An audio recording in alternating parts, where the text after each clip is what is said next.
Chorda agus Falteróibh go Parca Chróca ginmh do Gluiche Ceannais na club dús began Craobh Sóisear again agus níos Ciannais ar a Craobh an Craobh idirmheanach. Siad Baile na Lorgan ó Muineachán a bheith áiachan le Dún Iomagáin ó Chainnigh sa Chluiche Ceannais Iomána Sóisear a bheith a tosnúir le Chainnigh hen. Agus gandautar a Craobh an Craobh idirmheanach an rá ó chunta chorcaí áiachan le óran mór marí chunta na Galí. Gandautar TG4 BEO lár na huire tá Raine hen, bauta tí do Raine hen na srapheile Muineachán áiachan leis a Gaillimh. Agus len taibhansa tá íorlaich a bháile Pat Fleury ó cád úntach an sa inmh tróna a feit. Gandát ar fad agat láthar léhananta donna himráí go léir agus is cuma cehéad a bhún duine agus é gimmert lena gún dé ní léon rud níos fearna a bheith gimmert le a club agus le a cháird agus a chósa bhéil doris agus go háirithe na leid a tan seineo bheith gimmert i barchan crocaigh don chuid is mácha den chéadúíomh. Tásúla gom go éróid go maiile. Tuairmid fiachan tappa ginis an dá an agus Baile na Lorgan dús ní léon athrú déanta cosúna an bhfuair an animníoch lár na seachtaine be sé asú le Cluiche móra ón lína le chúl Aaron Kenny, Pete Traynor agus Cormac McAnally. Tá na tosathe mar a gceanna leis agus be sé asú le Cluiche móra ón lína lán chúl agus an lína lán ta sachgam le scéal Fergal Rafter, Craig Hallen agus Pádraig Malone. Tá gá athrú déanta go Dún Iomagáin ar an animníoch lár na seachtaine. Sa lína lán chúl tagan Victor Costello isteach an áit Jack Brett, be captain na fórna William Phelan a tosnú a gibir a sé agus a lár na Páirce Darren Fitzpatrick agus Owen Kearney. Fuair Thomas Maher de buinte sa Chluiche le Ceannais an Megan túnchar Ciannigh sa Chluiche agus tá athrú bháin déanta cos sa lína lán tasach tá Adam Fitzpatrick take isteach an áit Ian Walsh.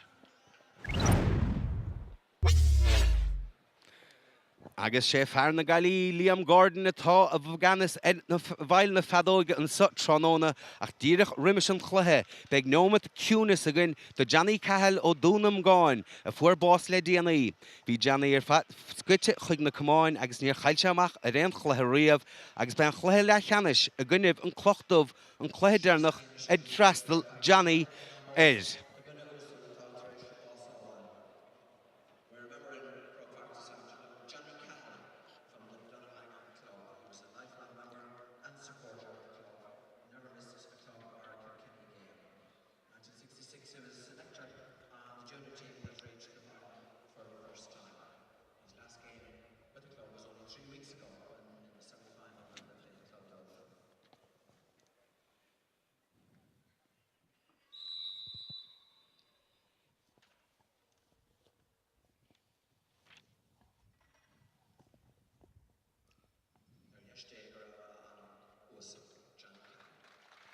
Dé go raibh an uasal agus péartá Johnny nó bísúr alta go me sé farimach don Gluiche.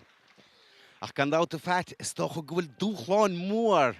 I get Baile na Lorgan inmh an Craobh sa a bhuachtint. Tá an dátá a bheits ag muintear Chainnigh ar a bhuiann seo as Dunamaggin agus beag siad a súil go meid an buacha ach beag buachail I Muineachán ag déanamh seach níhil chun iad a stop agus tá a súil go mór leis an gaibhleint. Na cnéalach an nútálar fad chun na Cumáin immert an sa inmh gan mór an ré an Gianama mar hín se vansa agus a réitóir an son Liam Gordon Olive chun tús a chuir leis a Cluiche gan dát sé Dún Iomagáin rán na contíntachta hen an aige tuchatí der na galgacha dóirí linn agus go bhfuil Baile na Lorgan ar phrais de tuchatí an aige hen mar sin is anmh a bhí na galgacha dóirí mí cheart. Ach, beidir go me sé inmh agus túsan is chuir leis a Cluiche agus anna chlibert hena héna san a lár na Páirce. Ach seo chuúin is Baile na Lorgan ar an únsaíocht deanta go maithan ag Victor Costello agus sellh buirte geisiúd ar an clitar agus é buirte suas na Páirce geisiúd. Seo chuúin is Dún Iomagáin agus John Fitzpatrick dul ar an únsaíocht sé sin a túirt fans beag bhfuil sé sin seolta thar sa trasná níle déir na muir cúil. Se bhí deis má ige John Fitzpatrick an son agus deis ige beidir chun a chéad scór a chur a chlár na scór a hepar an bóta sin. Hepper gedíireach agus an pogamachtógan son ag Paddy Collins, cébh ag telh ar is clitar agus deanta go maithan son ige Baile na Lorgan Ach fiach yn eich llibert cartan son yn is níl yn chluasa tasna ro úntach stocha ach tá sé lua go fóil agus seachún Baile na Lorgan be sé son na Lorg do scór na tapig sa chluasa gear gáileo agus súl ná jog Dún Iomagáin mór an scór na riimiisiad ach slitter y me haris a teflin yn son. Sin nôl hici yn son ffyn Giawnson ag tasbain dwy'n galer nach wil mór an cael llygau ceg o wil seach mlaen y strach y dis. Ach cewnus na lan chwle is fair a dimmer hi sur yn bark sin rief. Ní leon dát fí sin agus an tug sleasa a thugann san son ige Mark Heffernan. A bhfuilte suas na park ach seachún Baile na Lorgan inis agus sellibir a clitar ige Hugh Byrne a dálar an únsaíocha cailte ige siúd. Cora ige clitar a báutasa agus a bhfuilte an asan son ige captain na fórna Peter Trainer. Baile na Lorgan fós dal an únsaíoch star chosint an son ó Dún Iomagáin agus an clitar san bhfuilte suas ach ní leon aimse chu an son ach Cormac McAnally cha cailte ige Cormac agus a bhfuilte an asan is a báutasa. I get Thomas Maher. As in Builte Macho Father le own Carney. Brew Ochor own and son Cluiche der Raito, agus Pucks there vegan sod the Dún Iomagáin. Cluiche gan daut an son agus Imrory Dunamaggin and son Harve Feinach agus iad na passana a chur le chéile agus Sean Fairlar Parker Carney and Shugus Hannig Brian Flanagan is Jack and son agus Hugh Byrne chuma agus anish. Deis an is ag Thomas Maher chun beidir a chéad scór a áil do Glóban Sean Jobh.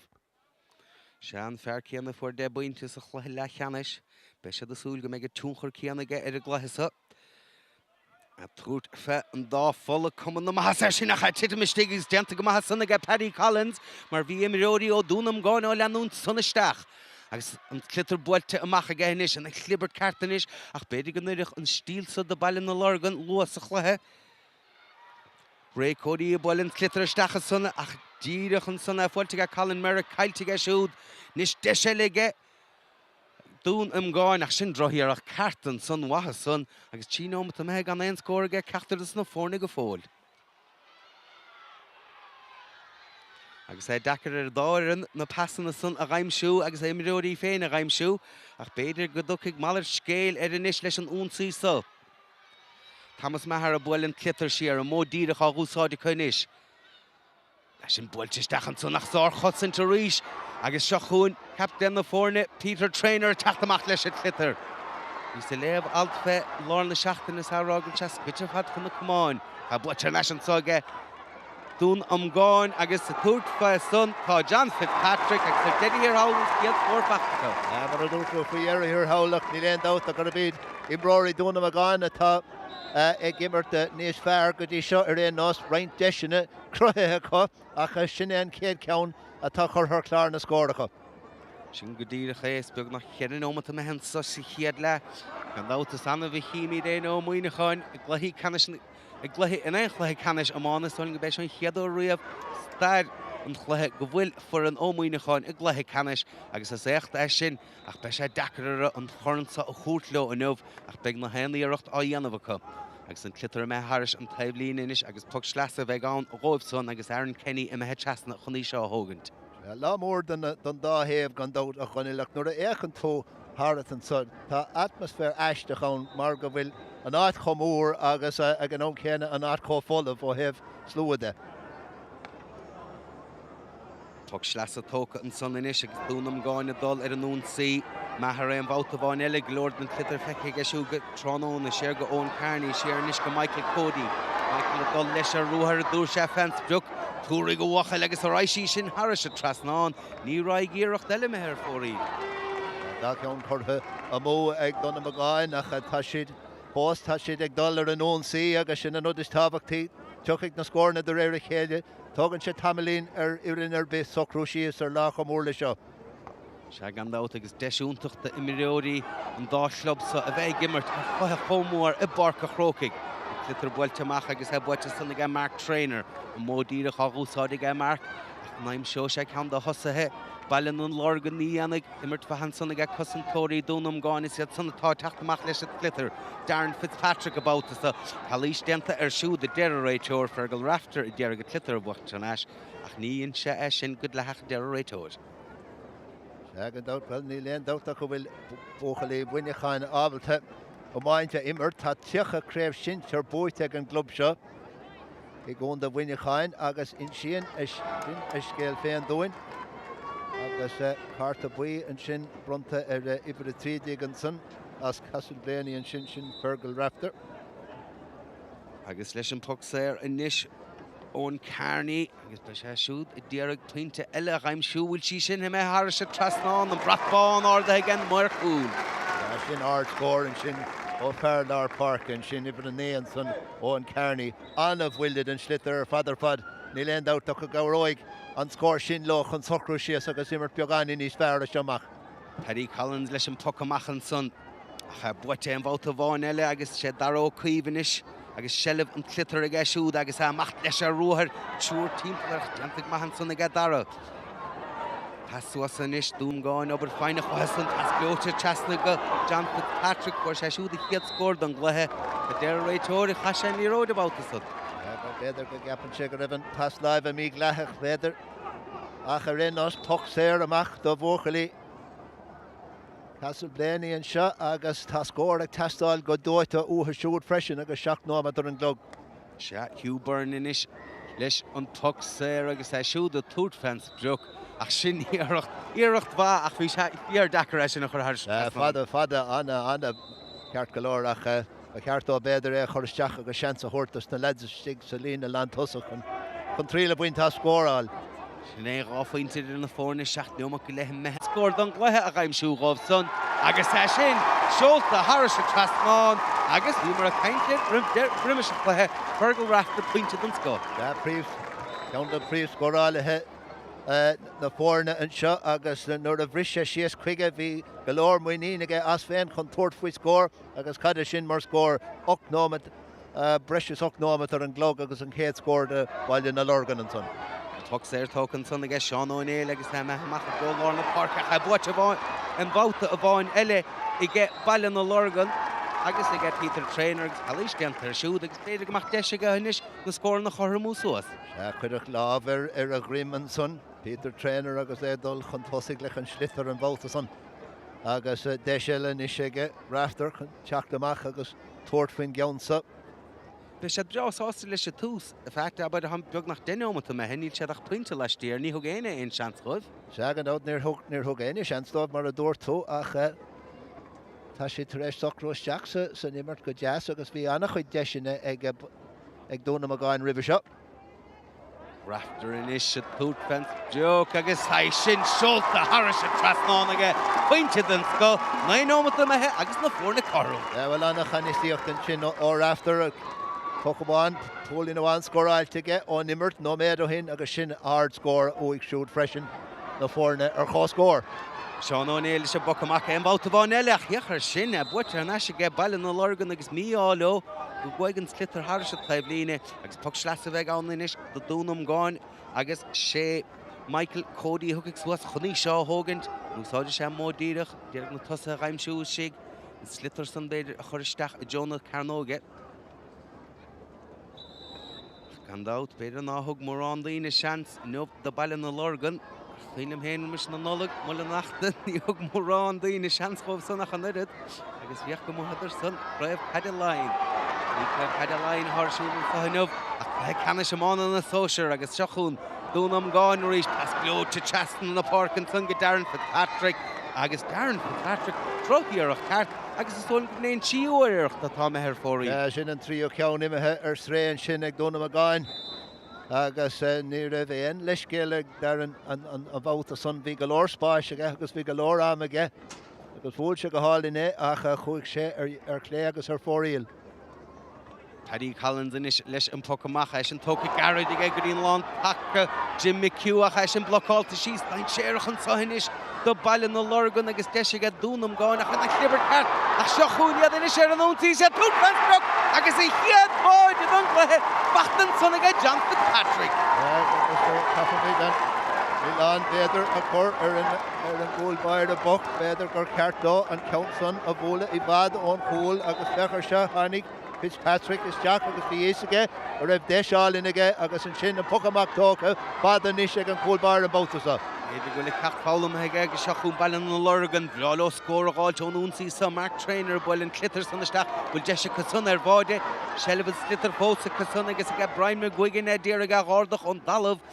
Bhí ar dachar sunach sin sár chosin ríis agus Victor Castello taachtamach leis an clitar a bhfuilta suasach bhíoch ríis bailin na Lorgan na gimmart an bhá Lorna Parke Paddy Flanagan a bailin clitar san isteach sa chúna agus é sin bhfuilta isteach a Joe Hugh Byrne Hugh Byrne in Iscalor le déanamh ige Hugh Byrne a chadal isteach a Joe Bháide Berta chosan tóirí Dún Iomagáin timppla dear Hugh gur Cluiche a dhéanamh an tína réiteoir leis agus scór a cecht agus sné freigra bhí tastáiltwatha. Seagan dá tá sé fíorthafach mar tá is a go féin nuair a ghéalann tú cúlar hebh bháin den far cafa an chéad scór eile ó áil agus sin an rud atá déanta beagnach an is ige baile na Lorgan. Seo Hugh Byrne sin agus é dul isteach an líon an son agus na chosantóiríocht teachtasteach go láidir agus seansan is ag fergal raftar. Agus é sin déanta. Agus é déanta go maithaige tíomhfuointe aimse ag fergal raftar an tíomhfuointe leis do bailin na Lorgan agus inis ní le cháfuointe idir na fórne Scandal hí sa léamhálta san na Lorna seachtaine le banistóid bailin na Lorgan Jim Lacey agus dúte beidir ná fuil mórrán daoine túir seanstúnan sa hinmh dúte ach tá míad na dul go parca chrócaigh chun an creibhsa bhuachtaint agus níl tead a tep a láthir na huair a péisceile ach se chun Dún Iomagáin inis agus clitar an son i gceith ón Ceannigh módíireach an son i gceith ón clitar builteisteach chúna i gceith siúd fear go bhfuil hen fachta ige go dísa John Fitzpatrick passisteach an son chomh le Aidan Fitzpatrick a chuir naisinis ige John Fitzpatrick abáta bhfuil deis scórála in sa ige Dún Iomagáin sin builteisteach a ríis cán eile chuir fórílacha agus a báta a chuir fórílacha récódaí. sé récódaí bhí ceanta an báta san sin ceathrú ceanna tá chuir stréacha cai siad bheith níos córamí ná sin. Cahaig agus na héanúir a churann siad íirecht ar fóríl tuairisn sin deis beag de bailin na Lorgan teachtar naisach lethesa chéad a gimmart go má go dísa. Dún Iomagáin inis ar an ún saí leis an bhailte suasa sa inis bheith se chomhfada le récódaí ní raig. sé Ronan Caffey inis go bhfuil telefig siúd ar an clitar sin bhailte teastan na parcaige agus díraigh dara ó cuomh aimsú agus dara aimse ige inis dara a tút fans joc. agus sin bhailte dara agus bhailte thras tasán deanta go haige dara. Rinne siad go hanmha an báta son bhí siad chuoine go ríis chuir siad na passanna le chéile dús an taobhlín ar dús agus an sin chuig siad tras na parca agus críochnig an glúiseach sin le dearachíh agus cruigh sé beagán in spáis dó féin an sin agus ard scóirúigh siúd. Se ord scór go dain agus sin bhailte machra an bhálta bháin eile ige Paddy Collins. Bhailte sanna ige bailin na Lorgan ríise a déanamh anna bhatha Lorna Parca Lorna huair agus in bhríse hán go dísa feit tá bailin na Lorgan ábaltacha. Se go dát nílach scór bháin atarthe annach trí cholín atarthe agus in sin a scéal féin agus chahamid chuomh nóir na deisina go léir tá caiilte ag Dunamaggin freisin ach ní leon maithas a bheith ag caint faoine deisina a chailann tú. Caithigh siad iad a chorach lár na scór. Caithigh siad ón Leonard an son leis an pug slasa. Gam le scéal sé mac harfan an bhíon leis an pug slasa fiachar sin brocheán art agus pointed an scohan son bachta ige an lechúlaí ar chlé Cormac McNally. Sin é Cormac McNally fearratá i gimmart cuma ó hús na himmarthain sin agus bhfuil sin ceann sin le muoín agus ard scóirúigh siúd. Sin é muoín atá tastáilte bailin na Lorgan agus chum go bhfuil muoín únta féin go bhfuil se dábalta an chréibhsa a bhuachtaint. Se chun Dún Iomagáin inis ar an únta éon bhálta bháin eile clitar bhailte stechan son có fada le Ronan Caffey ní leon scór go dísta fachta go Ronan Caffey ducha go tharú ar an scéal san déanana go dain puinte breána mar tórónán. Le dá rinne Adam Fitzpatrick go mar ar dús chun an ceann sin a choristeach chuige agus críochnig sé go maithe tá siad ag oscail sósan is agus iad ag cruthú níos má spáis dóibh féin agus a cruthú deisina beidir níos fearr dóibh féin freisin ná mar a bhí níos luaithe sa clifa. Tá mé mí sé géisteach leis na sanolalathe ceachach an chléasa Ciochnathe leis lí tíí chiad leach bhíocha bhachal nachhfuil se chun Dunamaggin ón Carníí se gimar go go Lorgan Clitter feice siút Pastálan na seachanis go Ronan Caffey chofada le Adam Fitzpatrick adul chun cín ach bíoch go dagan bádúd le ballan na Lorgan Paddy Collins amach agus an Clitter builta suas na parca chu agus iad thunaine se dul ar an únsaí. Craig Callan in the Eric smacht the Alter a Clitter, a Janta Gomahagach, Janta Gomahag Concentori Dún Iomagáin, a Fiachanish, Barry McGuigan, a Tour Fence Brook, Will Sheshin, Walter Gomahaga Barry, Agus Painte Ella Onamer Tmachtige, Baile Lorgan. Shin art score and Shin Brian McGuigan and Shin and Gleehan and son. Agus Rinishid Gohanwa, a Rish Tereshta, Dunamaggin score, a Euler, Hevo, Wand and Fark, Fecher and Loose of Fui, Agason, on winning a Viaga Contour Fui. Tú sún ga buachlí Muineachán í leon dát fí son agus sairchic brunta ara a réitóir inis a dul chun cainte le ceann de imiróí Dún Iomagáin nadidir go dtíreach cad a Hurling son ach níl réitóir sásta agus bhfuil se a gléach saoil an son dara ó cuomh dul chun cainte le dara téanaí an dar an báta son níl réitóir Liam Gordon sásta lei sin ach níl nachta sé an chortair agus pucséir inis do Baile Lorgan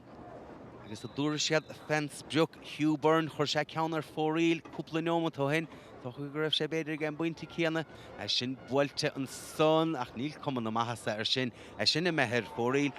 stóling go bné an daríarach tá methir fóríl ag Baile Lorgan trónóna. Seagadó sin an darna ceann atá chutha ar sré agus seo an seanscúil a bhí acup níos luhinna sin Adam Fitzpatrick an sin agus brin an cúlbar a go hanmha an ceann san na Glanamach. Sin buailte isteach an son bhfuil sí sin methe Harra sin tras ná níl íirecht a bháin eile methir fóríl Michael Cody an báta.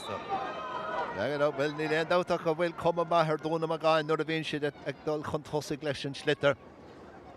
Tá cuma maithir thu ceart go leor ach mar a dúras cena féin íon na scór ag tapig agus baráilo. Níl Thomas Maher ní sé bhfuilinn Clitter son i Joe Adam Fitzpatrick a feargribh leis go ar báidí cúpla nóma tóin Adam Fitzpatrick fósa dul leis cosantóirí timppla bhfuil chalís deantar a báta san is dólam sa go bhfuil agus an tíine réitóirlim agus inis cheart gomach deis i g Thomas Maher an bharna son an bhíadú amach go tíofaointe ríis. Se fear a hanig isteach an láfuíar agus dimir se go maith agus tá sé éis áite áilen an bhuiin agus cuma brosach a lóir agus é cruthú deacreachtaí agus é glúiseacht saolas an áil agus anscíige agus nuair a bhíon tosaí tapig agus scilúil cruthíonn si deacreachtaí de chosantóir bib agus an níos deis éasca go leir capim ag Thomas Maher chun an echéad scóir a áilen seo nómh bhfuil a séir. Ní cheach goach an AIB nechar a í seo chur thirsta trasánach cimí de san chur lei seo chur ar ceann de imiróí Dún Iomagáin ach stólim go leanón for raig leis an nimmert Thomas Maher inis Tour Fence Brook an miadó sé an darnasta amach go tíofaointe sin buailte gas níana sé aon darúd agus inis tíofaointe nidir na fórne. Well tá si ag obair go dtíon chun na scóir na sinna áil agus ní letartha ach an cúil sin an tom go léir a fuór John Fitzpatrick agus hánig sé sin de bhar botón. So marach an cúil sin ní bheith tada atartha ach Dunamaggin a crothú níos mó deisina caiimse rá. Ní dócha go méid tastáiltó Baile Lorgan nach finachtach le heach ó fadas go bhíad a díis Nadidir ríiseach beidir go bhfuil báideanú ó únta son a sellhar is Clitter buaitin son ag captain na fórna William amach ó fada le Michael Cody brúá chur ar Michael ag cosantóirí Baile Lorgan sanna agus beige sé seo dain séireach hálóg don Clitter a buailte go an son ag Colin Merrick agus a buailte machas san ag hairse taobh líine agus cox leasa a bheith againn do Dún Iomagáin. Well, ag an ón ceannad, plan siad amach a réon nos sin an rud is tábhachtaí éon uair a bhíon an slutter ag crucha hart i méil an chúil bíon dain sé rán agus hiic na cosantóirí ar sin agus céganneach an pasar stré ag an ón ceanna brisí tús an ónsaí sin. Agus inis tug sleasa á thógann sa ag Darren Fitzpatrick idir san bádóid Baile Lorgan Paddy Collins Níl gur batúna bháin déanta aige don máide sanna sábháilt maith aige cúpla nómta níagsan ó Adam Fitzpatrick.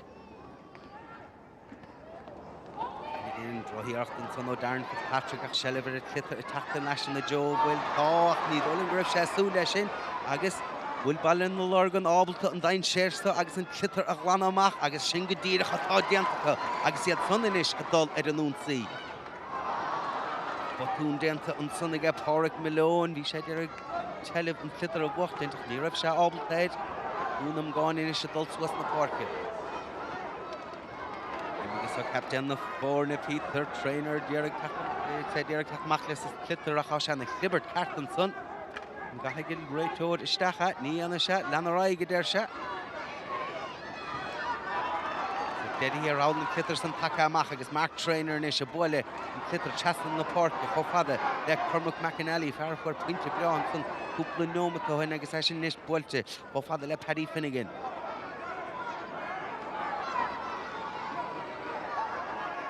Is fear Dakar éanchándas na fórna smachtaigh meadar an clitar go díosa nó le cúpla nómata nuas nó ein scór an echar gáil dían cuiblinn ach bafa a súl lena le héidan sa a gluthe Ceannais Sóisear na héidan. Lena le héidan sa a gluthe Ceannais Sóisear na héidan. Siad a túrtfein tuach ní dul an gribh sé túrtfe iirecht fe faointe an bouta san be ón Carney a bhfuil leis sin isteach ach sin socha iirecht eile ha me ar fórí le dead far off eis. Sé ceann atá curtha ar stréacha agus beag díomá orthu leis an méid seansan atá chailtecha. Ag ní léon dát faoi san. Tá sé a fáilte láid an uachtar a lár na párca a láthar na bhaide beidir gur sé sin ag baile na Lorgan go díosach deach maithan son ag Colin Merrick capas go raibh televidir clitar cailte tá agus buailte national son is ag Adam Fitzpatrick amach tíar leis a báta a buailte siúd cho fada leis an timireoir lár párca Darren Fitzpatrick an mhla san isteach a rís eile iirecht eile agus tepethe ar sin agus deanta go maithaine ag Paddy Collins agus an clitar san buailte suat na párca cho fada le Mark Trainer í a chuir sin gábhfuil don clitar agus tá sé daine le Dún Iomagáin ach droiíocht an fan ó Mark Trainer í a chuir Craig Callan ní thug sé suas ar sin riamh agus é sin I me Harris agus cad déir a mór cúil Pug 65 méadar a bheith ann. Pug 65 méadar a bhí leicheans beidir ar nóil hiici ag lean amach ach creic sé dul amach ar an líne. Tháinig Craig Callan isteach ar a chuir sé breúir. Ní aontaíon nóil go mór leis an gine sin ar chorbe hacha deisianis deisiile ag Fergal Rafter chun scór eile á áil go bhaile na Lorgan. Ní bha fásúil go maith neol hici I ghain tú leis an mór cúil an báta san ach anéimar leis ó Craig Callan agus is Spáin sé sin dat ná cheartad riamh túirtúas ar a clitar mar go más féad le í bhacht an brú chuir an imireoirí beidir an tú scór nó deis ar scór agus Fergal Rafter Fergal Chiefhain time sé go díosa trónán inuch I bhíochant I Joe na Polaí sin bhailte go má bhfuil cum na maithasa ar sin is tólam go bhfuil agus brafáin ordathe an bháta bháin eile agus inis ní le cháfuinte na fórne. Sin ár scór a rís an teharú scór an sin ó Fergal Rafter. Cad cíntas na scór na feite geistúd. Sin bhailte machtan sanna gan báidóir Seán O'Neill. Ar a clitar túr d'imireoirí Dún Iomagáin á Lorgan agus túr go baile na Lorgan agus fachtan sanna gan Mark Trainer inis spás ag eisiú dul ar a ruthar berta chosantóirí Dún Iomagáin timplad bhfuil chalís déantar níle deir a réitóir lenaráig agus an imireoir lár párca Brian Flanagan a teachtasteach a gáidir downta Brian McGuigan Victor Castellón son ní raibh seanim nech an tasnú a lár na seachtaine ach tá sé gimmar tána bha go díosa. Se ag tosú ag tá sé taréise gimmar go hanmha go dtí seo mar a dúirtú agus seantaile inis ag Dún Iomagáin fug sé ar amach agus Willie Phelan a dógáil captéin na fórne lechúlaí lár mar captéin ar an dáirin. Sin bhailte go Willie inis isteach a Jonah Carnóige codite sí seo dain séireach do baile na Lorgan Sanna Clibbert carta an bhóta bháin eile an sanna stig ach beag baile na Lorgan sástan cluiche gimmart mar seo ní cluiche oscailte tastáilthe san mar duine amach seach oscailte cíanna gomach láb an uachtar ag Dún Iomagáin ach muna bhórn sé diaad tá Harris a trasnána feit an bhfuil dain séir an go gaiile siad a cluiche. Thomas Maher agus tuchamach tapig an sin amach chuig a Paddy Finnegan an sa. Paddy Finnegan Shelliver clitar gasisiú a butas na párca Gianna Mahagónaíon sa Bart Craobh Rord cheadún te hoop go mar cotton port. Bíach an lútálar fad is go síalta teis an dáchlathe a bhí again an Ceannais. Sin builteisteach de réiteoir bhfuil Cluiche dentar cheann de chusan tóirí Dunamaggin. Deise chusan inis agus ag captain na fórne William Phelan an clitar sa a bhil suas na parke. Ach dhéachar sin céisteiricha nábhacha gáfuointe idir na fórne an sa agus sinna tanna leile hama mar a bhí sa rálibh. Bead fá preis na 66 an aige héan a gáilt Baile na Lorgan. Nis na geall gachadóirí ribh fleisa. Í ag a preis chóir Ciannigh mar go bhfuil an clitar san bhailte Harris an Trasnán i Ciobháin sin puintú ó hiú. Pointe den spáin ó Ciobháin agus dána go leor agus Craobh go leor chun tuairt faoi. Nor a Tháinig sé machfuig a fechar sé hé an Cluiche Colin Merrick glanna an slitar amach. Gus na Tháinig sé chuige dómpic sin san sracha échad ar an cúil díreach ar an Trasnán. Se agus dámach na tosathe chópointála i gluchaí chuilchuinnig béidir go méid í san go mórchan cín. Ach dhéachar seo pointe idir na fórne agus deanta go maithansa ag Baile na Lorgan. Ganach gá ceann chortha ar stré ag Baile na Lorgan go dtí seo dar lumsa rénos agus seacín chortha amú ag Dunamaggin agus sin beidir scéal an clifa go dtí seo ó heh deisina atá chailte agus tócha. Se agus beag banistóir Baile na Lorgan Jim Lacey bseásásta leis an íarachta óna go imreoirí an tug sleas a tócan san inis. Ach dhéachar seo há brú áchor ag Baile na Lorgan imreoirí Dunamaggin an bhálta a chaint sé televíir slitar a seachún Dunamaggin inis agus iad son a dul ar an Untitled agus Thomas Maher a túrfens beag agus sin é an hochtú uireach atá chur ar fórílige. Thug sé faoin scóir sin agus bhí Gapim gur bheith ré códaí a bhí tar éis ris féar síos ar an Cluiche agus ní mó nasásta tá sin bhí sé fúil le pasúig ach níor tháinig sé. An cúlín after him ar dúir tú an chunnit. Se agus héis tír Baile na Lorgan agus an glóir fad an neanamh agus á barca chrócaigh agus deisiad chóbródúil. Is go dim na mórí agus an níoreachta tá déanta chunsa sa chiad le agus deisi níisicha na scóir na a choramú suas mar go bhfuil tug sé ar brunta an son agus sé ar fergal rafter a thucaigh goach ní seo hógant. Well ó hebh corchint. Well ó hebh corchuige de agus ó hebh achnamíochta de ní leon dáta go bhfuil sé sin tiltte go maitha cogadí seo mar ní leon dátaime aigine ach go bhfuil Dunamaggin ábalta immert níos fearr ná mar atá ach seo in lámór agus ornta chun sé isteach ar ghaoine agus beidir go méid an banistóir éman Kennedy sásta go leor ag dul isteach a Glahama beag sé ábalta leabhar leor Glahama agus iad a thocrú síos níos fearr béidir. Béidir é ach ní bhórgóibh socrú síos go tappaigh mar fergal rafter leis an níoreacht sa agus bhfuil sin sinna me Harris a Trasnán tá go daine bhachail agus dhéachar seo sinna tanna le hama agus tána fórna chorm. Ní leon deis chortha a mó ag an bhar seo bre tríd ag an sin fergal rafter anna heaspáintas duine sa uig siúd scóramháin ó nimmer freisin. Gimmert nútálar fad agus dhéachar seo iad $100 an Untitled ríis mar trainer an bháltasta. Hasamach an son có fada le Ciobháin há gáfuinte go dtí sa bhachtaige bhfuil deise cansár báide. Ó wachail! Báide flacht an son! Ig pas ó Ciobháin is solim. An scór fad an scór anna fiasa imrethe uatha go léir agus chuir siad an scór sin le céile go thuntach ma an dahosí lár mar trainer amach chuig a Ciobháin chur burn an pass is Jackarí an Paristic sa cúine agus Craobh sé go Cluiche. Agus sin scór an scó agus há sé $1 an Untitled ríis. Cé séadach é seo ag túsachlathe gamach Baile na Lorgan tífuinte chun cín agus gamach lethe second le dul go le hama.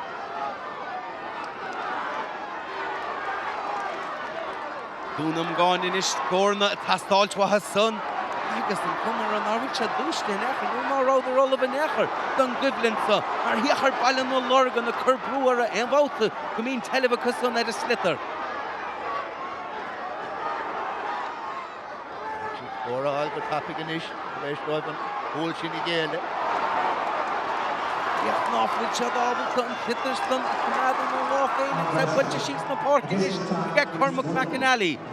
A buite an asmatan agus deanta go maithe Andrew Fitzpatrick a siúd a bhfuil an chitars suas na párc inis agus seachún Dunamaggin ar an Untitled Deir teoir gur Cluiche dhéanamh san chuile mólach an clitar san isteach agus deis ige Dún Iomagáin an bearna a dhearra go gáfuointe a leidú go gáfuointe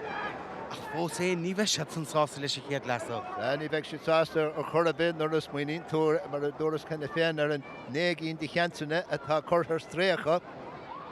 in aige gácheansan a caiilte ag an dromile as chun de Muineachán sin é Baile na Lorgan agus sin na lads atá anna ach na múil leis an slitar. Éon nó méid is trucha imehan seo muid a dríd am i drá le hama leis ag Dún Iomagáin chun an bearna sin a gúna go dtí gá cholín. Se Thomas Maher fear go bhfuil sir tug sir a bháin fachtaige go dísa. Díú a Jóna Tullaí agus é sin bhfuilte Harris a trasnánig agus bhí bíar gá leis a scórsan. Go bhí an dát. Go bhí ní mar a dúirtú nó méid ó hin beidir nach raibh chuite go fúil sin caimhin atá áil an Cainnigh go. Ní dólan go raibh éin ag nasú lei sin mar gur bíad buachlaí Muineachán a háchan cín an sa ige le hama agus nó an bhfuil an réiteoir tééis an adóg dearnach tá sé tééis an adóg de le hama agus cé séideachar seo go bíad Baile na Lorgan a háchan cín agus hena hocht ar chlár scóracha san agus go dísa buachlaí Dún Iomagáin ganach hen is sé a san. Se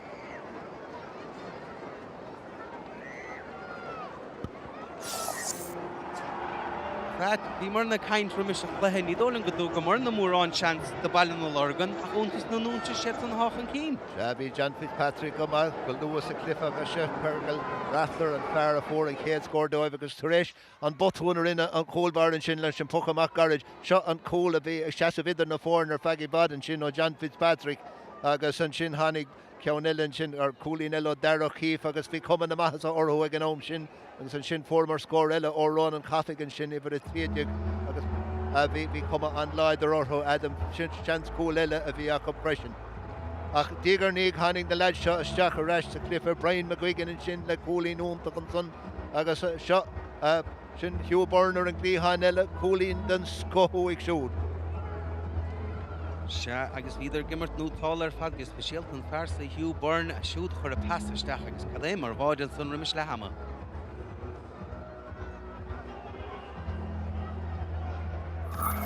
Mar sin mar a hasan rudaí le hama Baile na Lorgan chun cín hena hocht de chlár scóracha son hena sé ag Dún Iomagáin agus be míadna thnáis go lua leis a dara le.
some great hurling skills and people are from the competing clubs, for example. We'd like to give them an opportunity to show off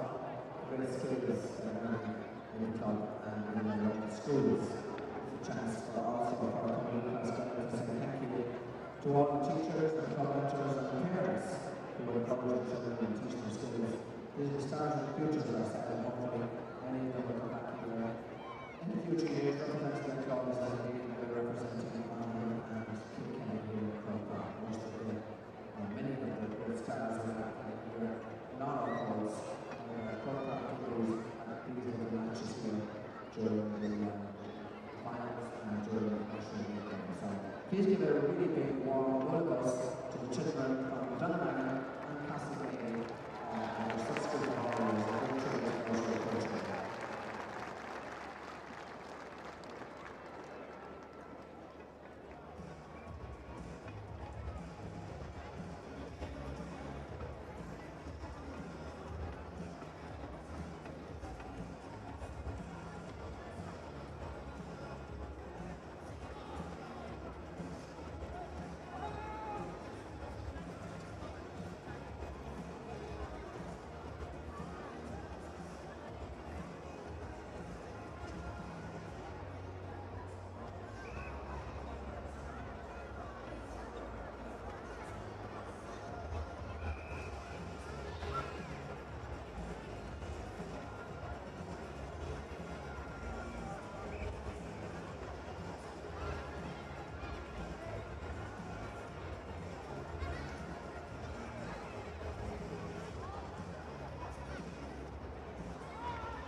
Bích ballan na Lorgan hochan cínan sa gaile hama, hena hochtar chláras córachas san, agus ganna hena sé ag Dunamaggin. Gan dáta lár na huair BEO TG4 tá Ryan hen báta trí de Tráchtaireacht Alliance Muineachán áiachant le cúnta na galí.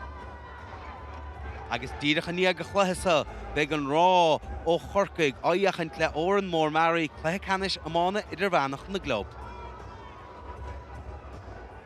Ach gan dáta fat ní héis seo a bheith chuir tinnis ar na godísa ach cad é mar iarcht ag baile na Lorgan an son ag le hama Tá taithí bainisteoireacht do gutsa, dá má fása mróga Jimmy Lacey, cad a bhá fárá le buach lí Muineachán inis. Well, ní léon dáta go bhfuil se Har a bheith sásta leis an íireacht a fór se uig sa céad le agus ní féidir lin é sin a rá madidir le Eamon Kennedy ar an taobhile den scéal mar tána lads chorthamach go luaige. Ach mas rudaige na roiig le Baile na Lorgan lenach leis an íireacht. Bhí go leor deisina ag Dún Iomagáin go háirithe sa céad cearúd an clifa chuna bheith compórta ag lehama. Chail siad 8 deisina sin sa céad le. Chaigh siad ben níos crinne, níos ach na móla leis an slitar sa darna le agus Tráchtaireacht teach sa nimmer. Muilin dain sé rán ó heb Dún Iomagáin go ráidir san na géisteach leis na saneola fan go gaftar san ná choribhreacht dolamach ar a barca agus tacht amach agus a bhachtant. Well, gan dat ní go minic a Hurling se sin de fórna as chunta Kilcrinnig ach nuair a hen tú isteach a glyfa mór agus nuair a bhíonn tú mar rawan an nóidir tá sé deachar go leor clifí mar sin a bhóchan go héasca ach bhí na deisina a chum mar a dúras cena féin chail siad na deisina agus caiigh siad na deisina sin a chrothú a ríis an salta darna le agus níos tábhachtí caiigh siad iad a chréicnú. Se agus beidir ná raibh an immert róslacht gur an son sa chéad le chud sé sin do Baile na Lorgan agus túsan is chuir leis an dara le agus tuchaneomad idir Baile na Lorgan agus Craobh Sóisear idir bhanach na glob bhuachtant.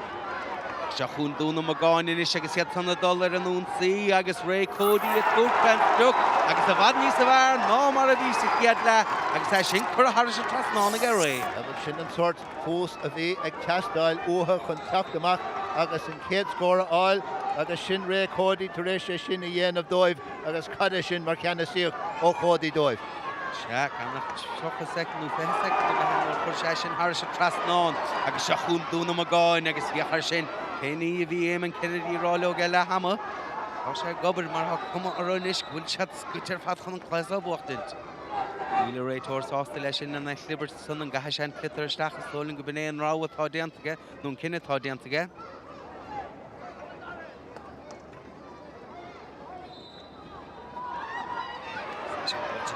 Dún Iomagáin bucht an televidir clitar ag $700 an únsaí ach sár chosan san ó ceann de chosan códaí Baile na Lorgan agus sé ón Leonard a chur an clitar san Harris Taobhnaigh an núní héin éair bheas héin go bhéh ónna bhfuil amach go deire ach seasa bruntar Baile na Lorgan agus Aaron Kenny take siar choní sin a hógan tá bhfuilte go Aaron Kenny ach droihéireacht ó Aaron ach a rí sin na Clibbert an san a lár na parca idir sé seo do buach lí Baile na Lorgan ní leandát san sin bhfuilte suasa cach se chuún inis Dún Iomagáin idir $700 an únsaí agus bhíochas san Jimmy Q Derek Shelley bháilte a slitar ní raibh se op san íanamh mar go bé Ronan Caffey a bhfuil televid as a stachan san a bháid a fachta gas i chéad nach cadé mar ghualann bhfuiltan san ag a Cormac McAnally ar John Fitzpatrick agus fad cécho táchtachas bhí sé sé. Tháinig sé isteach ag an óg cinúnach an son agus thuir sé deis leis an únsaí ach in ar ríra fír a bheith ceart don brétóir pochamach sé ar a thuirtóibh. Seo an tas live a tháinig amach chuig a John Fitzpatrick an sin agus an sin tháinig Cormac McAnally isteach agus mar a dúirt tú cadé mar ghúla. Se mar chnucha mar fad cadaíon John Fitzpatrick leis an clitar sa chéad le nuair chuir sé isteach sa bhádaí agus ní leon dát bhfuil sé ábalta a sin íanamh mar sin bhíon dain sé an gomach Dún Iomagáin i meach chun cín ach níl siad agus síocha leis an díanabar a tháianamh ige Baile na Lorgan an san túir de chosantóirí chur brú ora an son agus an clitar bhailte national son ag Cormac McAnally fear a gimmert nútála ar fad an soid dimmer se go mas sa chéad le ag gimmert chomach chéanna sa dara le an foxéra thugann te siúd agus é tóca agus an módíra chúsáte ag an báltasa tá amach chuní sin a gáilt tá Fergal Rafter gamna scéalnaí Fergal Marter ach Pádraig Malone tá brúchar ar Pádraig an son agus Shelley caiilte ag siúd ar clitar ach deir réitóir go le ceann de chosantóirí Dún Iomagáin a lábhar a clitar ar bhailb foxéir a seachanis do Baile na Lorgan. Se ceann seans tábhacht dóibh chum mar bhíidir faoi brú ó hús na dara lehan son. Tháinig Dún Iomagáin amach agus bhíidir thar a bheith deonghailte chun tús maith a chuirla na gcuidíireachtaí an seo agus cafaméid ardmhaile ó thuirt do leid Muineachán a ríist mar seo é an chéadúir dóibh an le líne dul thar an le líne an seo agus seantaile is ag Fergal Rafter a bhí thar a bheith crín sa chéad le. Se hí mar ága túsan chluheasala gach in slitarteach gach fergal a bheith pointála nómh agus fioch go bhfuil se pointála agus choráig an íireachtan agus íireacht eile seolta Harris a trasnáin I gceith fergal raftar. Agus ó sin sé ceanna tá scóráilte ge an chéad deiste bí Jacob agus a rís críicní siad na scór. Se an po amach tóca ach sellibhir a clitar buite I gceith Baile na Lorgan agus páric milliún in isise dollar an únsaí a cha sin leabhlacáilta síos a chráis sin thar se tablín agus te íireacht teasca 5 méadar acu.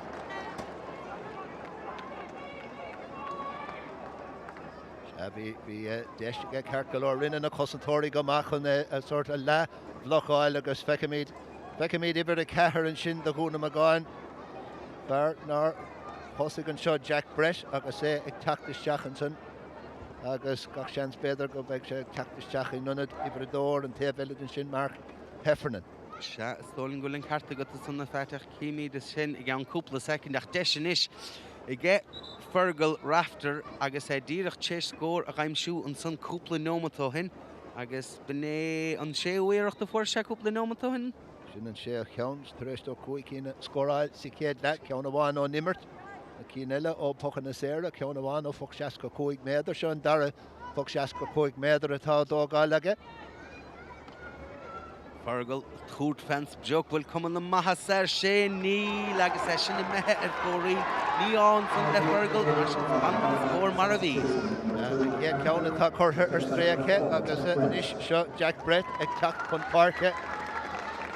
agus ibar a dó mar a ceapas Mark Heffernan ag fágáil na park an son. Se agus is socha go léiríonn sé sin an túnchar atá ge fergal raftar sa chluthasa. I gahadar cosantóir eile a thuirtaisteach agus é sin bhfuilteachchan is ige Seán O'Neill agus bhilteach a cad é mar gháil an sanna ige Mark Trainer agus díreach agus smachbach ag éidir clitar bhfuilinn se suas a módíreach có fada le fergal raftar a dul leis a gcónaí agus é tútfran beag agus painted an scoan son I gceith fergal raftar. Sin ard scór uig siúd an darna scór tá taréis áige ó nimmert an sin ceann amháin sa céad le. Nuair a bhéon dát ina aganach go raibh sé chuntúirt faoi scór an sin níos tapúil an sin ná áil hiici go bhíos imar sin agus deis eile go níos. Se smachbach a chuir clitar an sanna lár na park agus iad a dollar an únsaí. Cíochar sin na héanúir a ghain fear ó Dún Iomagáin sellibh ar a clitar tá túr nó cethir tímplar. Tá sé go mar nótála mar. Tá siad thar a bheith diagraisteach an seo inneomh chunil gan dát agus pór siad anna chuid muoíon óna goidíiretaí an sa céad le go háirithe an cúil sin a fór Brian McGuigan cúpla nóma tribh le hama. Se go díreach agus an tuchtséir tócan baltas a ige Seán O'Neill leis sin bhfuilte síos a gceith bíochar seo bhar san a ríis. Agus bhfuilte amach an sunnaige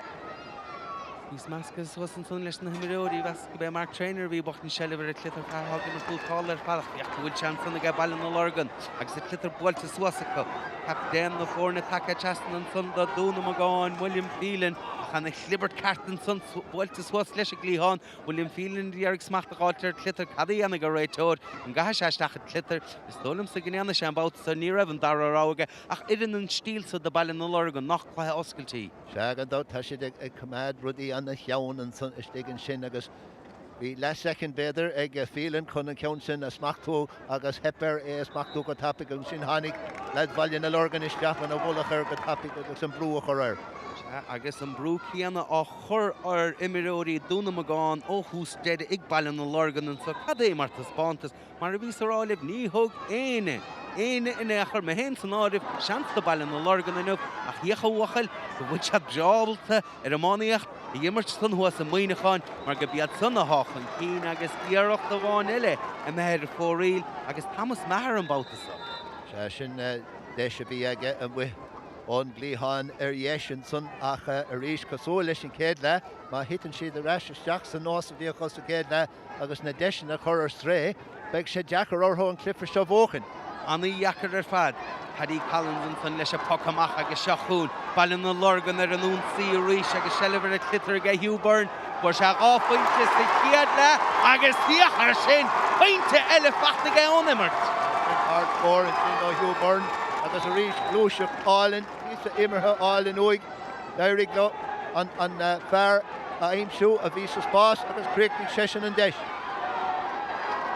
Ceannigh go bhuachal agus seachún inis Dunamaggin agus tá scórna tastáilt go san mar go bud se chead faointe le stíann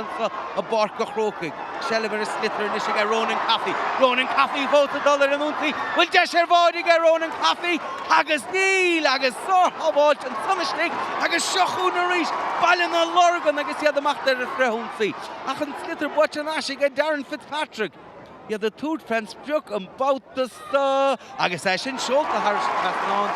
Castleblayney Darren Patrick en ik vind toen die gedierig keten voor sin. Wie deze kar de Rimmerson. Sin an scór uig hí deis cúlaige a cadé mar píosa thuúcáile an seo ó ibar a dó stigan sin ón Leonard cadé mar píosa thuúcáile sin agus an sin críoch siad an Dunamaggin agus críoch a píosa action sin a cúlín ó Darren Fitzpatrick. So ibre de hem, ibre de koekje en op Baile na Lorgan na hem deel dan ik gemert no taler fat a goblu dan de hele agus tosh an rot ibre a ta took a shot din plesa no taler fat agus hier sin vertical templar wasn't for Dunamaggin. Bianta go hanson aga William Phelan agus Alish Bianta William both say need to put second the Imrodi Dunamaggin for Cluiche sa clasa. Brúchar brúar hu an town galéir agus ganéan spás a digan dóibh. Costin Dame Bouta Báin Elach Shellip International Cíonnigh ag John Fitzpatrick a good fan joke. A dé mar drohiarocht agus bné an dehu iirecht ar fóríl. Go dót sin díirech é sin an dehu na tá chortha ar stréacha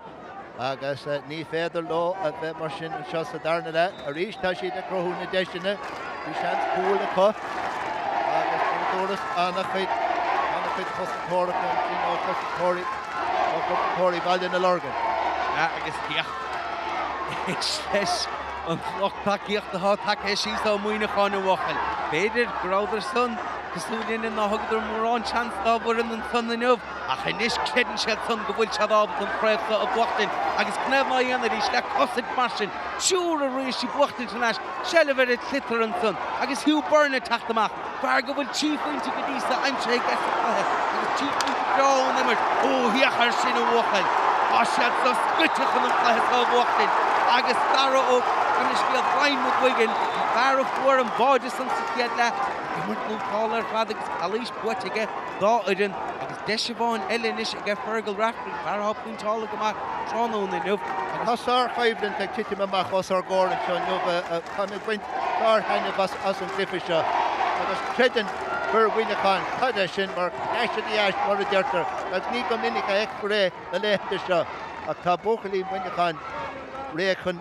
éon rud a tá teastal í dhéanamh chun an bó chur thrán an seo nubh agus mar a dúirtú cúpla námad a hin credan siad go bhfuil siad ábailte agus má go leor chun an job a dhéanamh an seo nubh. Rod úntach agus bheith cadé mar scéal a bhachan sa más féidir le an chréimhsa ó thuairt ó chuig leh Marí sa rálib ní thug éon díal duineagan seanscóibh inmh a chiacha fearsa fergal racht ní raibh sé siúd a géisteach le seanóla mar bhíos a géisiú go raibh na himiróí chu an chréimhsa a bhuachtain agus go raibh sé siúd ábalta na scórna a chaimsú. An tochtú scór ó fergal rastar an seo nubh. Sin a gasbantas cuinas ó ag and out an Ray Cody in a Buellen Clitters on the Harish Cosson Cody, Balin the Lorgan of Buelle, walked in Shelliv, Edit Clitter and Son, Agus attacked the Machnish talk Cormac McAnally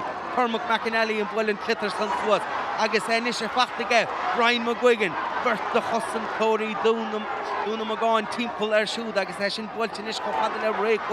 Ray Cody, Shear, Cofadilla Andrew Fitzpatrick, Bulchishtacha Andrew Fitzpatrick. Agus bhfuil Shelliv buite có agus éis fachta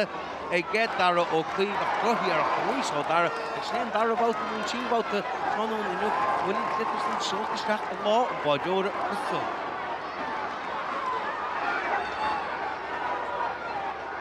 Agus cíní sóla go bhfuil Ian Walsh fear a bhí animnithe chun cosnú teach nús Ciannais an áit Adam Patrick a hosnig in áit trónún inú ag geargáilis na hunna de hisa ag an leor le déanamh an sa ag Dunamaggin ach deisinis ag Darren Fitzpatrick tein sé siar leis a clitar a báutasa seochúnis Dunamaggin fósta dollar an úntaí bhfuil deisin san ag Michael Cody raibh leis a géir faointe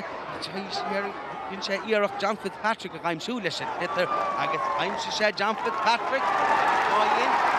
Fitzpatrick out go bhfuil an bócail se dain séireach mas rud a go bhain sin a deisina dheoigh sin na scóirna capim bechar se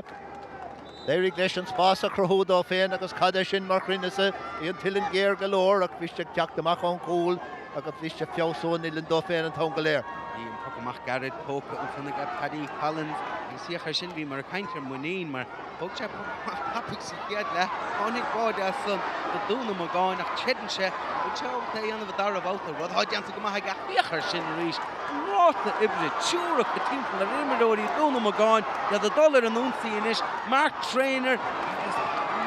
cartain chun le Mark dhéar an passan í hóla isteach ach a garamach ga chosan cóirí Dunamaggin agus seochún inis Victor Costello bhí sé feicálaach go más sa chiad le ar seo ríis éonúir go chain Dunamaggin sellh edit litar háid ar fad timppla agus a chur brúara agus táisiad Jackar Cluiche genta an son go ceanda imiróí Baile na Lorgan Craig Allen is tólim Cluiche genta an tunnadí Jack Price. Well, beag ganín roi ígra sirt pas féidir éis sin ará an bhálta son ach ní léon dáta go bhfuil sé Jackar ar costantóirí Dunamaggin bechar tháinig sé Jack go láidir ar ceart go leor ní a bhéon rud me líise chun caiimse ará ach tan rétóir ag bhfuil trasna chun caint le Craig Allen an son agus ag chur animisteach sa leabhar nótaí agus an carta buí a brun. Ach cad é mar scíal Dunamaggin seo fet aber an teachta chatte bhí catharlach again cóscóir le cúnta na galí bhí mar ráil in héic cad é mar éachta seo mar an bheag ó Muineachán de teachta sosluas iad á dhéachant le fuair ó Chainnigh aber iad san na mástrís don chluthe cad í anna sé seo don chluthe Léiríonn sé an méad éibre atá a dhéanamh ag léachra nach bhfuil leithine ag géine orthúins na cúntathe sin go háirithe i gcún do Muineachán. Tugséir san tóca ga William Phelan cá ditig an slitar an báta tite sí míal bháide ach céá san hir ach captain na fórne Peter Trainer níl Peter Robalta an slitar a gárdach agus ha buirte national sanna ga Ronan Coffey a mehe siar an trofas buirte ga Ronan níl ó brín se sin amach agus ha mecho fada le Darren Fitzpatrick Cluiche dentar Darren Fitzpatrick Rial an bhaintáiste á dhimmert igen réitóid agus ha sin dealta go maithe gen réitóir chun na catúirta má tá Darren Chasing Clitterson i cheola ar se trasnáin. Rinne réitóir go maithe bóta agus tháinig an trúracha timppla leir agus i ná rí repéire as rud go raibh sé chun bhfuil is éir a thuirtá bhí sé bog go leor ach a críicnig sé le cólaí. Dhéannig san is níla cháfuinte idir na fórne Bíní sa bú ná leislí tíad an dar lehan sá agus sa báta tá pucséir brunta ar Baile na Lorgan Cluiche dentan san ar Paddy Finnegan i deir réitóid. Sé bhfuil ní a bhéine is muoinmh go meach cósaí mar seo agus mu trí ceú den slí tríd an cliffe ach tan cinnte go bhfuil an obair go léir le déanamh ag Dunamaggin chun an chorn seo bhóchan bhí lábhar a grim an son an sin ceart go leor an Thomas Maher a bhí ceontach an bhálta agus sinnéan rát ibre ha míad a cantead ach na héanúir go bhfuil Dunamaggin chéis scór a gaimsú tá Baile na Lorgan take síos na parca ríis agus caiin sead san scór. Sé sin an difriocht níl Dunamaggin abal a cúpla scór a chuir le chéad ní chéad. Bhfuil Park so Fergal Rafter ag léirú cecho príon is atá sé ríis ó bhfuil séir. Agus bhí sé cainte sanna feit ar leichanna nach raibh aithne ige éine ar ach bhí siúrálta maidna máireach go méid aithne an tíre fad ar Fergal Rafter mar tá sé gimmert nútáil ar fad. Seachún Dunamaggin a bhfuil éon teachtaí arúnta san agus ní bheith má bhíonna chosin chomásan i g Baile na Lorgan an slitar buirte suas i g Cormac McNally agus sellh buirte an son Nash i g William Phelan sáróbar ó William an son captain na fórne agus beisiad i ddíarag ar William seach bhadní sa bó ach tá sé sin deanta ige sa dar le sin díadh ráin san Cluiche denta ar Mark Trainer agus sin fear eile haga mar tútáir sin fear atá ag gimmert ag choúlan a chosantóirí an tám go léir tá sé tar éis dridim siar sa lína lechúil an sin rinne sin rud ceann chéine sé chéad le sort chosantóir breise atá ann in áíire agus tá anna chuid éibre diantaige. Agus Carta buí nach den son Ian Walsh tholum tunna dí hánig seach níos lótha agus an puck séir á hógan tinis I get Cormac McNally an mód íre chaúsáid ag siúd ach sár chosint an son ó Jack Brett sé gorta san cúpla neomad hain agus tholum gúil se áráid leanúnta raig má há sé ábalta an slitar a bhuachtint marsin chiacharíis an Clibberton son agus beg ballan na Lorgan drásásta má leanan an immert mar sa tísa mar Oshat an chief winter Chainnigh agus captain na fornin is Peter Trainer a bwelin clitter chofada le Pádraig Malone and son chofada le Brian McGuigan ach sar chosint son o bwachli Chainnigh as set son taktamach leis clitter e no matia quaka kasonish agus Cadiana shad about the solish an un sisa ya the third fans joke Craobh an nearach son agus shin sholt the Harish Castleblayney Colin Bay jump the catch the current course. Net Írach a hen a 3 scoráil te gestúdanis. Cúil agus Colleen sa céad leissin an Darnach. Colleen a tá fight against us a Darna le. Ní léon dáta go bhfuil Fitzpatrick ag déanamh i Jack Níhil an a club a Hurling go ráis Jackson Írach sin ré códí sa Victorian son. Is súil is litar eile deis eile chun scór eile áil dóid.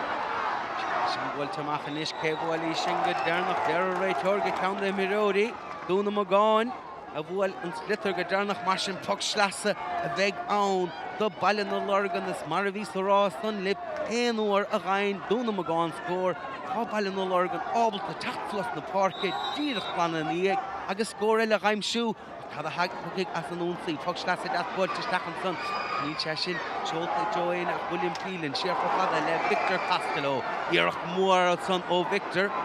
sin dul isteach a lá in the middle Lord Parker Brian Flanagan is a dul an unsi ach de cosint agus sár chosint denta san a Dunamaggin agus Shelliv an splitter Butternach again Michael Cody inis a tanna leis suas na Parker sin bud stachan son Stolim no bhuaigh ein ceann do chus no beidir cosathe Dunamaggin Shelliv a splitter ní annig ha sé Butternach deis is a Cody fointe ilin géan son Bout the bhain eile count eile cura Fleury ag Dunamaggin. Well, Caimsir an na ríre píre níor ceartá tuairfuin scóir sin a chur a bibíon ilan rógéir ar fad ba ceartá an ceann sin a chumad beag de chur trasn an cúil nó é a achúrsáil is Iomána uair slí eile dóibh. Amach tócan chun ag Paddy Collins agus Dearag an son Aaron Kenny a ghaimsú leis an slitter an bouta sonnach ní raibh Aaron obtís machú mar sin beg puck slasa again do Dunamaggin ach hiachar sin buachlí Muineachán ní thugam mar ein chance in échadóibh ach iad son a hách an cínan sa agus ganach 9 ómad fácha an sa a barca chrócaigh Dunamaggin ar an únsaí an mód díreach a stachan son ach hiachar sin túr do chosan tóirí Baile na Lorgan timppel an son agus Cluiche deanta ige Ronan Caffey an son agus puck séir amach a bheith ann do Baile na Lorgan. Yeah, well in our ire píre dechar galore an lucht a chur Caffey is stigan sin mar bhiste is stigan son agus trúr chosantóirí agus ní raibh rianda hosaí eile ag teachtaí gáardó. Glasfá a gamantáide roiach lethe go bhfuil fethe miród ar a barcaigh a Baile na Lorgan mar nuair a bhuahan Dunamaggin Shelliv a slitter bhíon túr nó cahar timppel ar a gcónaí slitter san bhailte suas a rééis ach deanta go maithe san ige Brian Flanagan ach John Fitzpatrick a bhfuil Shelliv a slitter réitóir go dul Shelliv go cos céimen na stálim a bheith. Ilim céad fan géad cinnte cén fáil an Omarcha Cush Ceannais nó ar Hurling sé beag an scuil ar an bosantóir ar rénos. Puck séir amach agus ní bheith Peter Trainer a Cnaobh seo leis a réitóir má chaidíno an chluicheá bhuachtain de bhailte suas a gona gceith Peter ach sár chosint an son ige Jack Brett an tunna daí a tháinig a seachan son an áit Mac Perfinin de nó chuig nó matíag ó hin. Seo chun inis Dunamaggin Shelliv a slitter ige ón Carney Cluiche deanta an son ar ónna de a réitóir agus a bhfuil deis inis ige Dunamaggin an barna is slú a chur idir na fórne agus sé Thomas Maher a tachtach chun í seo a hógant Thomas Maher ní sé mar chomas mar cheapan mar tróna bhfuil? Ná gan dat níl agus tá sé Harbh tábhaach an roiig le Dunamaggin an barna sin na leidú níos mó ná mar atá. Céannach bhfuil letar a gá cholín agus is leir sin chun éon clifa bóchan. Se go díreach Maher a túirt fans joc bhfuil sí sin seolta Harris a trasnána go bhachal anna fointe go dó bhí buair leis a puckful ní sé in darú. Agad out well like Kate Cook the score Ella Fear Havercock. As rud go bhfuil Dún Iomagáin chun an job a dhéanamh an Chainnigh caiig siad an Kate Cook the score Ella a áil capin. Agus rud beag Buachalí Muineachán ag éirí score a áil go lua freisin. Big gan out má Ciannais na fórna chorm big breise an sa a gin borcha chrócaigh tránóna. Ní bheith sé sin a chuiristeach ar Brian Flanagan agus a buil an clitar san amach. A builte suas a Joe Lorna Forke ach sé Darren Fitzpatrick a buin na Shellh Hernash do Dún Iomagáin. Iad a gimmert ábhrí níos a fear ná Buachalí Baile na Lorgan le chúd nóma tuas agus in is deisige Ian Walsh a sin builte seach ó fada le Ray Cody tú gan struck. Is sé cín báide Irish Castleblayney na chuigan íireachta.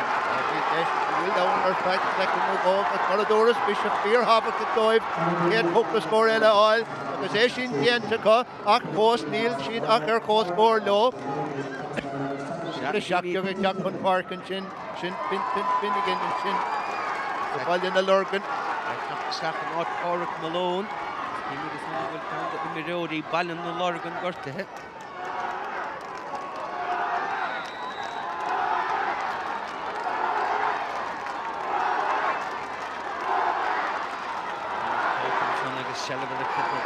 Thomas Maher mór ó Thomas bhfuil sí sin seocht a Harris Cratán cad é mar fointe ag Thomas Maher agus inis tá Buachalí Dún Iomagáin i methe chun cín. Rinne sé go hanmha ar fad sin ibne dehanson Thomas Maher fear a four score Fear Havercock ó bhfuil is ar cúpla nómad ó hin agus inis tá siad imethe chun cín an céadúr le fada. Agus beidir go raibh Thomas a géisteach linn go bhís ar sé gimmar tróbha tá sé dúiste inis ach seochún inis bailin na Lorgan agus a chó deacar ar son éon únsaí dhéanamh an soile chuú sé den neomataí mar go bhfuil an láb an uachtar ag Buachalí Dún Iomagáin captain na fórna builin slitar san na steach deis a carbáide cad é mar hábháiltin son ag Paddy Collins the bailin na Lorgan agus dámach sí sin chuiriseach a bháide ní léon dátar ach goach an Ross Ritchie i g bailin na Lorgan ach iad $100 an únsaí bach scór chó táchtach agus tuigeann cosantóirí Dún Iomagáin a sin agus deanta go maithacha a sin bhfuilte mach an sunnach féidir go botún a bheith sin Craig Callan is sonin go raibh sé a cheartaige scuile leis a slitar don dul Harris a Taibhlíne. An rud is somtasí beidir nagur a bheith sin a chéadúir a Dún Iomagáin strascórna a áil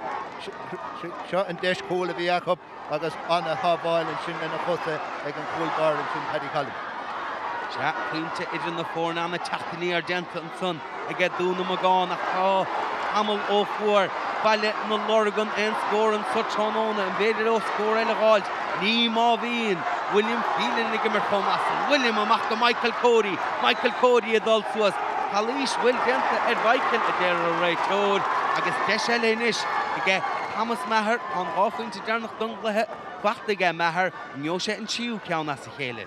sé annig Mark trainer is teach an sin leis an gomáin agus bhí sé beagán in scuilte leis agus uanta ní héan réitóir an dóg i gas na mar sin nach beidir go raibh an ceartaige agus inis deis eile ag Thomas Maher chun bearna gá cholín a chur idir na fórne agus seo an ré an tréimhse is fearr a bhí a Dún Iomagáin ó hús na himmarthe beagnach. Ní léon dát hí son mar go raibh bailin na Lorgan go mór chun cín bíachar seo inis. Thomas Maher ná raibh sé gimmar go maith agus ó hinine le tá tí faointe bachta i g fearr Dún Iomagáin. Well sinne an stínar an tréimhse is tábhachtaí in éon cliffar bina an den nómad dernach agus tá go leor de hí buite ag Cill go tréimhse ama sin thar na blianta agus gach fasúil an scéal go bhfuil siad chun gach iireach a dhéanamh an ceisina immert an seanniú freisin. Ar an cinní bud ceileanna clitar na sé sin bhfuil suas go fada le Peter Trainer captain na fórne sé seo bhíon mató de captain sé sin chun clitar bud to bhaid siúd agus é sinna methe Harris a Taibhlíne agus puc sleasa a bheith ann do bailin na Lorgan gan a cháinómat fáca an sa a barca chrócaigh an bhfuil éon teachtaí ar a Buachalí Muineachán beag go leor amacha mar is socha go méid tíú cheannómatí de an breise mar sin chuile am a fácas chluiche agus gan dát níla cháfuinte idir na fórne Fergal Rafter take teastais chun é sin a bhla. Rohiar no Fergal. Sasáir sigus sanna go Dunamaggin agus iad sanna inis adult swast na Páirce. Shelly Slitter ige Ian Walsh fear a bhíle tasnú go dtí ríle tasnú tháinig séisteach Lashley cheat an dara le sin bhailte suas inis na Páirce agus seo chun baile na Lorgan a dul ar an únsaí ar a thugimar nútáil ar fad Fergal Rafter a bhfuil an clitar san isteach a cad é mar gháil an san isteach ige captain na fórna William Phelan a bhtuairt Clitar san isteach má chomhthal le Victor Costello seo chun Dunamaggin inis deise chud tíofainte a chuir na fórna Ceanta go maith san ige lán chúlaí baile na Lorgan Jim McHugh Cíimí de Sóisear agus cinenne an háach le déanamh go san lech na himara agus be sé bhíar dachar an cinenne san íana stálim. Sé an dát bhfuil bhí go leor lechre ar an baile na Lorgan go dtí seo ach tá méid a ddridim le deireadh na himarthe agus tá ga cumar an scéal bhéidir go roiig le bóchalí Dunamaggin an bhóchar thrán agus mas brud an éiríonn lá caiim se rá go bhfuil go raibh John Fitzpatrick anna habh dóibh Fuiste cúil agus cúlín chéad le, dá cúlín eile sa darna le, ach bhí annach chuid lechra eile na gur an cumáid, ach tres líam na John Fitzpatrick as an granam seo a bhreid leáineo. John Fitzpatrick lech na himara, ní chuir an úslan isteach ná amach ar muna chaid le Dunamaggin an fábhachtint. Hamas Maher, tíofainte as a chéile aimse aige, cad í ana sé leis an éireacht sa. Sin bhailte isteach bhfuil cumann an maithe sin anna faointe go dó an son ige Hamas Maher agus inis tá tíofainte idir na fórne. Tá trí faointe atarthe níos fearr ná gá faointe ach bóchalí baile na Lorgan ag déanamh iireacht amháin eile chun rud éigean í dhéanamh faoi tan cinnte. Peter Traynor, captain na fórne taachtamach ach bhíochar sin lecht na himara John Fitzpatrick thuáil úntaach chuig siúd ach sellh buite an ais an bhálta bháin eile ag baile na Lorgan. Sin bhailte suas Victor Costello ar eile bhí feicáilach go maith go bóchalí chuil chuinnig tránóna. Sin bhailte isteach inis Joe Ronan Coffey cadí annig Ronan leis slitar a báutasta Bert siúr de chos an cóirí baile na Lorgan timppla ar bhuiile óhan brúcar a san tá agus sellhar slitar butar an eise go san chalísteanta i deire réitóid thugus ar amach a bheith ann chiachar sin deis a bháin eile béidir ag baile na Lorgan mar nílach nómad tá an breise fácan tá. Go dót bhfuil tá is go bhfuil an clógin na gcuine ach tá siad má go leor chun scóra áil ribhearra na himarthe.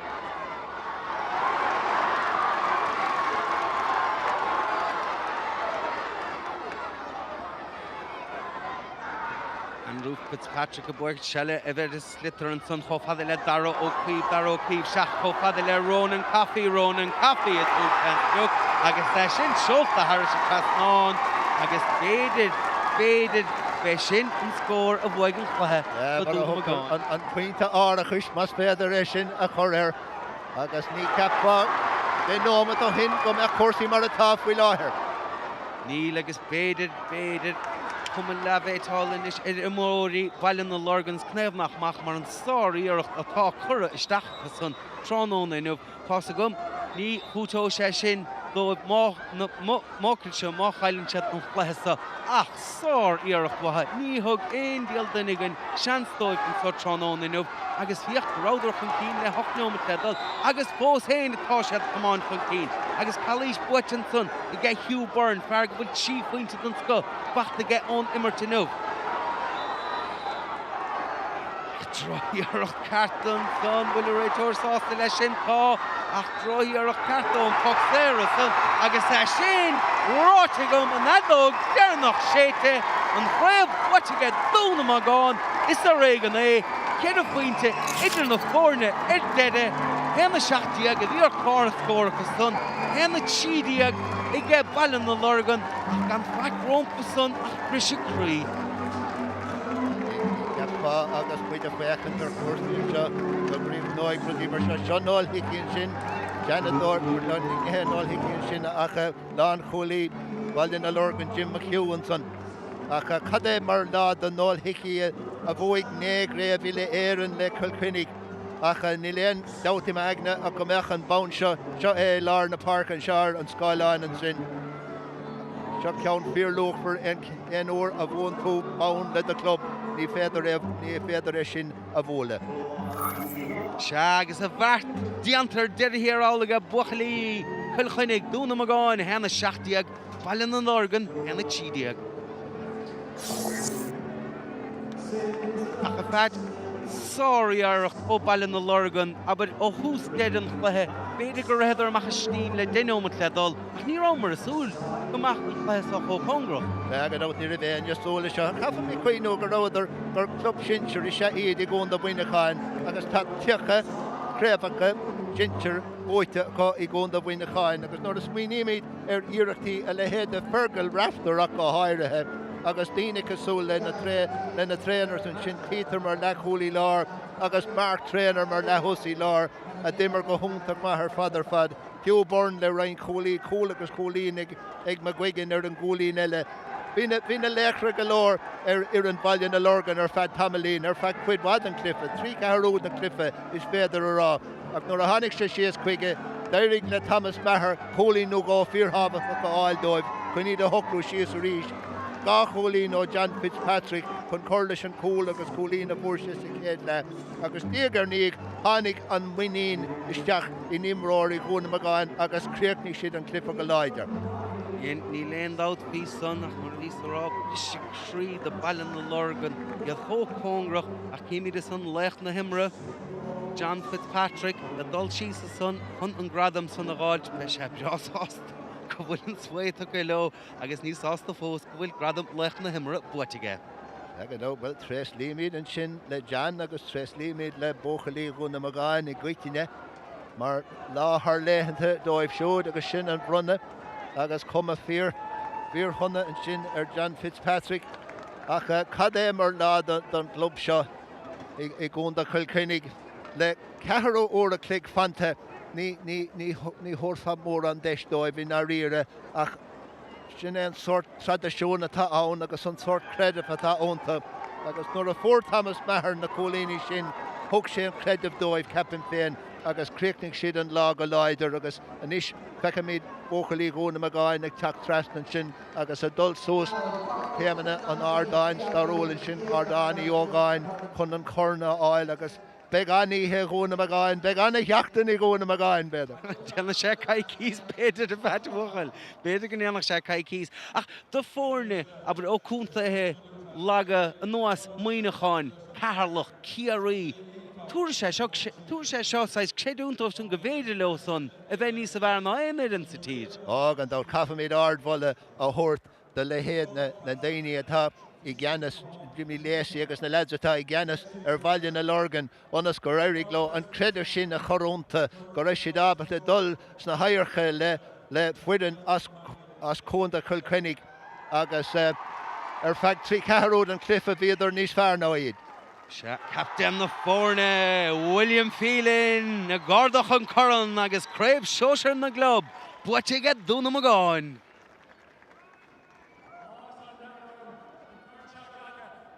Dunamaggin. On behalf of these men here, I'd like to thank every one of our sponsors and all our supporters. From the beginning of the year, you've been behind us 100%, and it's been a privilege to play for you.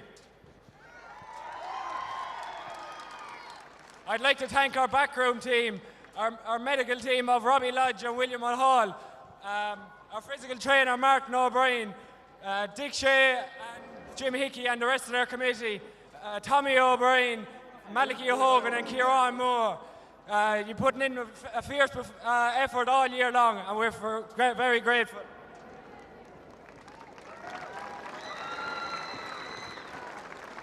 To our management team, from the beginning of the year, you've left no stone unturned, and the results speak for themselves. Our 3 selectors, Dennis Lahart, Johnny Ryan, and Tom Hickey, and the manager, Eamon Kennedy. Finally, I'd like to congratulate Castleblayney on their Monaghan and Ulster titles, and thanks for a great game today. 3 cheers for Castleblayney. Hip hip. Hip hip. Hip hip. Finally, it would be wrong of me to let this day pass without mentioning one Dunamaggin man. I'm 100% sure he's smiling down on us today. This is for you, Johnny Conall.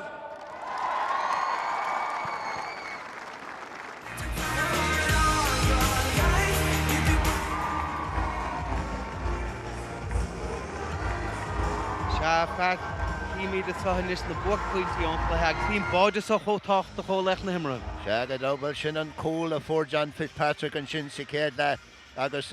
dúrach an íag sin Deirig le Dara Keith Colleen óntach a scóráil an muhon glíhan ar clé agus an sin hanig Ronan Coffey Jackson sa nimmert agus cad sin mar Colleen óig stúd ach níor eb deire leis na lads ó Muineachán a chorabh sin Colleen óntach an sin ó Brian McGuigan Colleen eile óntach an sin ó Hugh Byrne agus díirech an íag sin hanig an cóil díirech rih le hama Pass Allin ó Hugh Byrne Trasna Cuiga McGuigan agus cad sin mar críoch díirech rih le hama chun scion a chur ar bhócailí Dunamaggin. Agus ní thugad ar suas riamh go speisialtan san Fergal Raftery bhí sé siúd thar bar goibh. Tá bhí sé thar bar ar fad agus lean siad lena chuidíireachtaí ar feadh beagnach fiche nómad an sin sa darna le agus díogarníigh sin Colleen ant Allin an sin eile ó John Fitzpatrick agus díogarníigh deirig lo na fórne a chur ar chóscór bhí Thomas Maher go hantábhachtach dóibh ag an ám agus fuair sin na Colleen díogarníigh seo ibar a chuideag an sin Ian Walsh ag tuairt trastan sin chun ceann eile á áil dóibh agus sin Thomas Maher ag fáil ceann fíorthabhachtach dóibh an muhon ón glíhan an muhan sin agus an lacólí lár an captain ag tuairt inspiráid a dóibh agus sin ré códaí agus Ronan Coffey agus sin an ceúr an sin ag I deire cad é mar lá dóibh. Se ach mar a bhí sé rá tradiisiúna bhchail na cuites dachar iad a chlí. Agus Cíobháin de Cill leis go bhfuil Muineachán áideachant le gaibh an chluiche san BEO a gcónaí ar TG4 Rhinahan bouta trí na sratha.